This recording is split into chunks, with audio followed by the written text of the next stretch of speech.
Hello guys, இன்னைக்கு நம்ம எதை பற்றி பார்க்க போகிறோம் அப்படின்னா ஜிபியூ. போன வீடியோஸில் வந்து நான் சிபியூ அண்ட் மதர் போர்ட் பற்றி பேசியிருந்தேன். இந்த வீடியோவில் வந்து கிராஃபிக்ஸ் கார்டு அதை பற்றி பேசலாம் அப்படின்ட்டு இருக்கேன். இந்த கிராஃபிக்ஸ் கார்டை பற்றி புதுசாக நிறைய விஷயங்கள் வந்து தெரியணும்னு நினைக்கிறீங்க அப்படின்னா இந்த வீடியோ வந்து ஃபுல்லாக பாருங்கள். அண்ட் இந்த வந்து கண்டென்ட்குள்ளே போகலாம். ஃபஸ்ட்டு ஜிபியூனா என்னென்னு பார்ப்போம். ஜிபியூன்றது ஒன்றும் இல்லை, கிராஃபிக்ஸ் ப்ராசஸிங் யூனிட் தான்.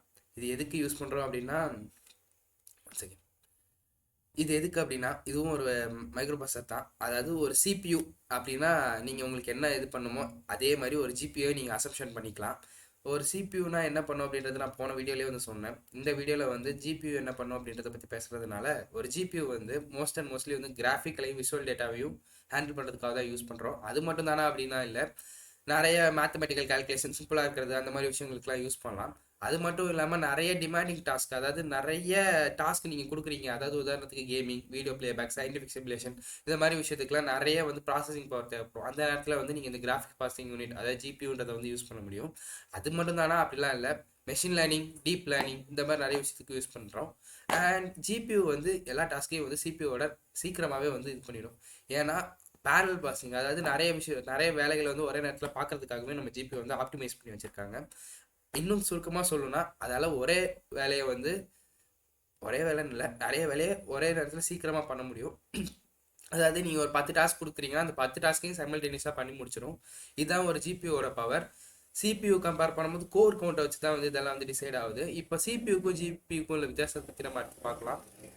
ஜிபியூவோட சோல் பர்பஸே வந்து சிபியூ வந்து ஸ்ட்ரெஸ் ஆகாமல் விடுறதுக்கு தான். உதாரணத்துக்கு ஒரு சிபியூ மட்டுமே மொத்த வேலையும் பார்த்துச்சுன்னா அது வந்து ஒரு குறிப்பிட்ட லெவலில் வந்து ஹேங் ஆகிறதுக்கோ இல்லை இதாகிறதுக்கோ சம் கைண்ட் ஆஃப் ப்ராப்ளம் வர்றதுக்கோ வந்து வாய்ப்பு இருக்குது. ஸோ நம்ம ஜிபியூ என்ன பண்ணுன்னா, அந்த ஸ்ட்ரெஸ்ஸை வந்து கொஞ்சம் எடுத்துக்கிட்டு அந்த டாஸ்க்கை வந்து இன்னும் கொஞ்சம் ஸ்பீடப் பண்ணும், அதாவது ஆக்சிலரேட் பண்ணும். இதான் வந்து அதோட மெயின் விஷயம். அண்ட் ஜிபியூ வந்து பேரலல் கம்ப்யூட்டேஷனுக்கும் கிராஃபிக்ஸ் ப்ராசஸிங் தான் யூஸ் பண்ணுறோம். ஏற்கனவே நான் வந்து சொல்லியிருந்தேன், 3D ரெண்டரிங் இந்த மாதிரி ஆப்ஷன்ஸ்க்கு வந்து நிறைய யூஸ்ஃபுல்லாக இருக்கும். அது வீடியோ கேம்ஸ் அது மட்டும் தானே அப்படின்னா இல்லை, அதாவது நிறைய சயின்டிஃபிக் லெவல் கேல்குலேஷன் பண்ணுறதுக்கு அண்ட் இந்த மாதிரி விஷயத்துக்கும் வந்து யூஸ்ஃபுல்லாக இருக்கும். சிபியூ வந்து ஒரு ஆப்டிமைஸ்ட் விஷயம், அதாவது நிறைய விஷயங்கள் வந்து அது வந்து ஆப்டிமைஸ்டாக பண்ணணும். ஜிபியூ வந்து ஒரு நிறைய வேலைகள் வந்து ஆப்டிமைஸ்டாக பண்ணணும். இது ரெண்டுத்துக்குள்ள டிஃப்ரென்ஸ் வந்து நம்ம அடுத்து பார்க்கலாம்.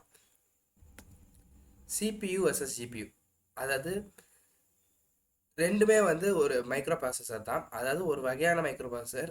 எதுக்கு அப்படின்னா அதுக்குன்னு ஒரு வேலை இருக்குது. அதாவது ரெண்டுமே வந்து டிஃப்ரெண்ட். அதாவது சிபியூ வந்து நிறைய டாஸ்க்கை வந்து மேனேஜ் பண்ணுறதுக்காக வந்து யூஸ் பண்ணியிருக்காங்க, டிசைன் பண்ணியிருக்காங்க. அதாவது ஒரு பேசிக் அரித்மெட்டிக்கோ, அதாவது multiplication, addition, division and logic operation, இல்லை டெசிஷன் மேக்கிங் ஆப்ரேஷன், இந்த மாதிரி விஷயத்துக்கு.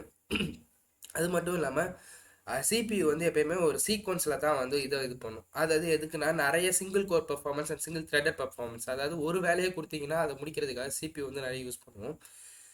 சிபியூ தான் வந்து ஒரு ப்ரைமரி ப்ராசஸர், ஜிபியூ வந்து செகண்டரியாக தான் யூஸ் பண்ணுவோம். ஏன்னா முக்கால்வாசியான கோட்ஸை வந்து எக்ஸிக்யூட் பண்ணுறது சிபியூ தான்.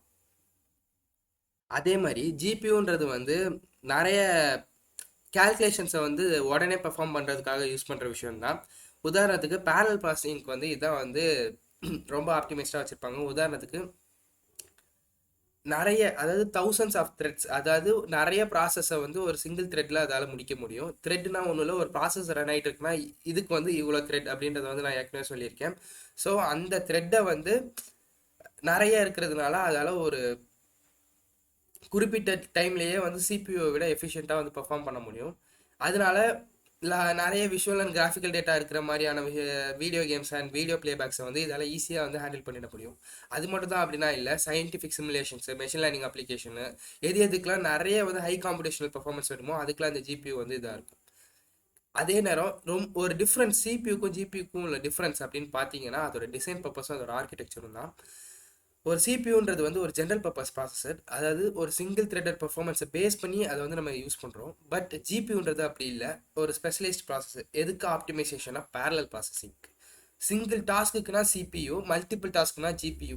உங்கள் சிபியூவாலையும் மல்டிபிள் டாஸ்க்கை ஹேண்டில் பண்ண முடியும், பட் ஜிபியூ வந்து அதை பெட்டராக பண்ணும். அதாவது எப்போல்லாம் உங்கள் சிபியூ வந்து திணறுது, அதால் வந்து ஒரு விஷயத்தை ஹேண்டில் பண்ண முடியல, டேட்டா ஹேண்டில் பண்ண முடியல, அந்த டைமில் வந்து உங்கள் ஜிபியூ வந்து கொஞ்சம் ஹெல்ப் பண்ணும். அதாவது அதோட டாஸ்க்கு வந்து இந்த பவர் தேவை அப்படின்றத கொடுத்து அதை கொஞ்சம் ஹேண்டில் பண்ண வைக்கும். அதான் வந்து இதோட மெயின் டிஃப்ரென்ஸ். ஒரு ஜிபியூனா அதில் வந்து காம்பனன்ட்ஸ் அப்படின்னு சொல்லியிருந்தேன்ல, ஃபஸ்ட்டு காம்பனன்ட் வந்து ஸ்ட்ரீம் ப்ராசஸர். அதாவது இதுதான் வந்து ஒரு சிபியூக்கு எப்படி வந்து கோர்ஸ் இருக்கோ அதே மாதிரி இதுதான் வந்து ஒரு ஜிபியூவோட வந்து மெயின் திங்கு. இது இல்லாமல் வந்து ஒரு சிபியூவால் வந்து பேரலாக ப்ராசஸும் பண்ண முடியாது, கிராஃபிக்ஸ் அண்ட் டேட்டாவையும் வந்து விஷுவலாகவும் இது கொண்டுட்டு வர முடியாது, அதாவது நமக்கு வந்து கொடுக்க முடியாது. அதுக்கப்புறம் விராம்னு ஒன்று இருக்குது, அதாவது வீடியோ மெமரி அப்படின்னு சொல்லுவாங்க, அதாவது வெர்ச்சுவல் ரேம் அப்படின்ற மாதிரி கூட நீங்கள் எடுத்துக்கலாம். இதுவும் வந்து ஒரு ஹை ஸ்பீட் மெமரி தான். எதுக்குன்னா கிராஃபிக்ஸையும் விஷுவல் டேட்டாவையும் வந்து கொடுக்கறதுக்காக ஒரு ஜிபியூவில் வந்து யூஸ் பண்ணுறோம். அப்புறம் டெக்ஸ்சர் யூனிட் அப்படின்னு சொல்லுவாங்க. இதுதான் வந்து அந்த 3D ஆப்ஜெக்ட்ஸை வந்து நமக்கு கரெக்டான டெக்ஸ்சர், அதாவது கரெக்டான ஒரு விஷுவலைசேஷனாக கொடுக்கறது வந்து இந்த டெக்ஸ்சர் யூனிட்டோட வேலை தான்.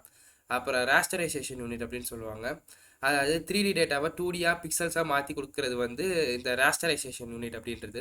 அப்புறம் ஷேடர் யூனிட் அப்படின்னு சொல்லுவாங்க. இது எதுக்கு அப்படின்னா, அதாவது ஷேடிங், லைட்டிங், ரிஃப்ளெக்ஷன் இந்த மாதிரி விஷயத்தெல்லாம் இந்த ஷேடர் யூனிட் தான் பார்த்துக்கும். ஷேடிங், லைட்டிங் அப்படின்ற விஷயத்த வந்து இன்னும் தனித்தனியாக நான் வந்து சொல்கிறேன். அதாவது கிராஃபிக்ஸ் ரெண்டர் பண்ணும்போது ஷேடிங், நான் அதாவது ஒரு இந்த இடத்துல வந்து எனக்கு வந்து இந்த மாதிரி ஒரு கலர் வேணும், லைட்டிங் வந்து இப்படி இருக்கணும், ரிஃப்ளெக்ஷன்ஸ் வந்து இந்த மாதிரி வேணும் அப்படின்ற மாதிரி இது பண்ணுறது. உதாரணத்துக்கு என்விடியான்னு எடுத்துக்கிட்டிங்கன்னா அவங்களோட ரே ட்ரேசிங், அதாவது ரியல் டைமில் வந்து ஒரு கேம் வந்து எப்படி இருந்துச்சுன்னா அப்படி இருக்குமோ அதே மாதிரி, அதாவது ஒரு கிளாஸோட ரிஃப்ளெக்ஷனாக இருக்கட்டும், ஒரு வெயில் அடிச்சா இருக்கிற அந்த சன்சைன், அந்த கிளாரிங், அந்த மாதிரி விஷயத்தை வந்து ரியல் டைமாக கொண்டு வரதுலாம் இந்த ஷேடர் யூனிட் தான் வேலையை பார்க்கும். அப்புறம் இன்புட் அவுட்புட் யூனிட் அப்படின்னு இருக்கும், அதாவது ஒரு ஜிபியுக்கும் மற்ற பார்ட்ஸ்க்கும் எவ்வளோ சீக்கிரத்தில் வந்து ஹேண்டில் டேட்டா வந்து போகுது அப்படின்றது. உதாரணத்துக்கு சிபியு, மெமரி, ஸ்டோரேஜ் இந்த மாதிரி விஷயத்த ஒரு ஜிபி வந்து எப்படி ஆக்சஸ் பண்ணுதுன்றது விதம் தான் அப்படி. அதுக்கப்புறம் பவர் மேனேஜ்மெண்ட், இது வந்து எப்படின்னா ஒரு சிபியுக்கு தேவையான அமௌண்ட்டை வந்து கொடுக்கும், அதாவது அதுக்கு தேவையான இதுவும் மற்றதுபடி ஒரு ஜிபி வந்து எவ்வளோ ஹீட் போகணுன்றது ஒரு கணக்கு இருக்குது, அந்த அதை தாண்டி போயிடாமல் இருக்கிறதுக்கு இதான் வந்து வேலை பார்க்கும். இது மட்டும் இல்லாமல் நிறைய வந்து யூனிட்ஸும் இருக்குது. உதாரணத்துக்கு இப்போ வந்து physics simulation, artificial intelligence, machine learning இந்த மாதிரி விஷயத்துக்கும் வந்து இருக்குது. எக்ஸாக்ட் டிசைன் வந்து இப்போ வந்து நம்ம பண்ணிகிட்ருக்கோம். ஒரு டிஃப்ரெண்ட் மாடலுக்கும் வந்து வித்தியாசம் ஆகும். அதாவது ஏஎம்டி வந்து அவங்களோட கிராஃபிக்ஸ் கார்டு வந்து மேனுஃபேக்சர் பண்ணுறாங்க, அதோட காம்பனன்ட்ஸ் வந்து வேரி ஆகும். அது மட்டும் இல்லாமல் என்விடியா வந்து மோஸ்ட்லி இவங்க தான் வந்து கிராஃபிக்ஸ் கார்டுனாவே இவங்களோடது வந்து டிஃப்ரெண்ட்டாக இருக்கும், இன்டலோடது டிஃப்ரெண்ட்டாக இருக்கும். இருக்கிறதுலேயே வந்து ஒரு 4-5 கம்பெனிஸ் தான் வந்து மேஜர் கம்பெனிஸ். ஃபஸ்ட்டு வந்து நான் சொன்ன மாதிரி என்விடியா, அடுத்து ஏஎம்டி, அடுத்தது வந்து இன்டெல், அப்புறம் ஆம், ஃபைனலாக தான் குவால்காம் வருவாங்க. ஆனால் குவால்காம் வந்து யாருக்குன்னா மொபைல் பேஸ் பண்ணி ஜிபியூஸ் ப்ரொடியூஸ் பண்ணுறவங்க. ஆம் வந்து மொபைல் பேஸ்ட், அவங்களும் மொபைல் பேஸ் தான். இந்த இன்டெல், ஏஎம்டி அண்ட் என்விடியா வந்து தான் சிபியூஸோட ஜிபியூஸும் வந்து மேனுஃபேக்சர் பண்ணுறாங்க. இன்டெல்னு வரும்போது அவங்களோட மேஜர் மேனுஃபேக்சரிங் வந்து அவங்களோட இன்டெகிரேட்டட் கிராஃபிக்ஸில் தான் இருக்கும். பட் ஏஎம்டி வந்து தனியாகவும் கொடுக்குறாங்க, அதாவது ரேடியோன் கன்சூமர் கிராஃபிக்ஸ் அப்படின்ற மாதிரி கொடுக்குறாங்க. அதே நேரம் ப்ரோ ஜிபியூஸ்ன்னு கொடுக்குறாங்க, கன்சூமராகவும் கொடுக்குறாங்க, ப்ரொஃபஷனல் யூஸ்க்கும் கொடுக்குறாங்க, என்டர்பிரைஸ்க்கும் கொடுக்குறாங்க. என்விடியா தான் வந்து ஹை பர்ஃபார்மன்ஸ்க்கு ஒரு பேர் தகுந்த வந்து ஒரு இது புரிஞ்சிருக்கும்னு நினைக்கிறேன். டிஃப்ரென்ஸே வந்து இந்த மாதிரி விஷயத்தில் தான் இருக்கும். அண்டு நீங்கள் வந்து ஒரு சிபியூன்னு வாங்குறீங்க, ஜிபியூன்னு ஒன்று வாங்குறீங்க அப்படின்னா நீங்கள் பார்க்க வேண்டிய விஷயங்கள் வந்து பெர்ஃபார்மன்ஸ்னால் எவ்வளோ கிராஃபிக்ஸ் அதால் ஒரு குறிப்பிட்ட டைமில் ரெண்டர் பண்ண முடியுன்ற விஷயத்த நீங்கள் பார்க்கணும். அப்புறம் உங்களோட பிசிக்கு, அதாவது உங்களோட மதர் போர்டு அண்ட் சிபியூக்கு வந்து சப்போர்ட் ஆகுமா, அதாவது பாட்டில் நெக் ஆகக்கூடாது. உங்கள் சிபியூ வந்து ஹேண்டில் பண்ண விஷயத்த வந்து ஜிபியூவால் ஹேண்டில் பண்ண முடியணும். அதாவது கரெக்டான காம்பினேஷன்ஸ் யூஸ் பண்ணும் போது தான் நம்ம இப்போ பிசி பார்ட்ஸ் செலக்ட் பண்ணி கரெக்டாக யூஸ் பண்ணால் மட்டும்தான் உங்களோட பெர்ஃபார்மன்ஸ் வந்து மேக்ஸிமமான பெர்ஃபார்மன்ஸ் வந்து அச்சீவ் பண்ண முடியும். இதில் ஏதாவது ஒன்று குறைஞ்சா கூட சிபியூனால ஜிபியூ ஒழுங்காக வேலை பார்க்காம போகிறது, இல்லை ஜிபியூனால சிபியூ வேலை பார்க்காம போகிறது, இந்த மாதிரி நிறைய விஷயங்களுக்கு வந்து வாய்ப்பு இருக்குது. அதனால் காம்பேட்டிபிலிட்டி வந்து பார்த்து தான் வந்து இது பண்ணணும். கூலி ரொம்ப ஹீட் ஆகக்கூடாது. அந்த ஹீட்டாக எவ்வளோக்கு எவ்வளோ உங்கள் சிஸ்டத்தில் இருக்க காம்பனன்ட்ஸ் வந்து ஹீட் ஆகுதோ அவ்வளோக்கு எவ்வளோ உங்களோட பெர்ஃபார்மன்ஸ் வந்து ஸ்லோ ஆகும். அதுக்கப்புறம் பவர் கன்சப்ஷன், ஒரு இவ்வளோ பவர் தேவைப்படும் இந்த பிசிக்கு, இவ்வளோ பவர்னால் உங்களோட கிராஃபிக்ஸ்க்கு கார்டு அண்ட் மற்ற காம்பனன்ட்ஸ்லாம் அந்த நீங்கள் சூஸ் பண்ணுற எஸ்எம்பிஎஸோ இல்லை அந்த பவர் சப்ளைக்கு கரெக்டாக வருதான்னு பார்த்துக்கோங்க. ஏன்னா உங்கள் சிபியூவே வந்து மேக்ஸிமம் வந்து 45 டிடிபி அந்த மாதிரின்ற மாதிரி விஷயம் தான் இருக்கும். டிடிபினா ஏற்கனவே சொல்லியிருக்கேன், அதே மாதிரி தான் ஜிபியூக்கும் ஒரு தனி டிடிபி உண்டு. 45 வாட்ஸில் அதால் இவ்வளோ பர்ஃபார்மன்ஸ் கொடுக்க முடியும். நான் மினிமமாக சொல்கிறேன், 90 வாட்ஸ் 100 வாட்ஸ் கூட சில சமயம் டிடிபி இருக்கும். அண்ட் பிராண்ட் அண்ட் வாரண்டியும் முக்கியம் தான். என்விடியான்னு வரும்போது அது ஒரு இது, ஏசுஸில் கூட விற்பாங்க சில சமயம், GeForce RTX அந்த மாதிரி.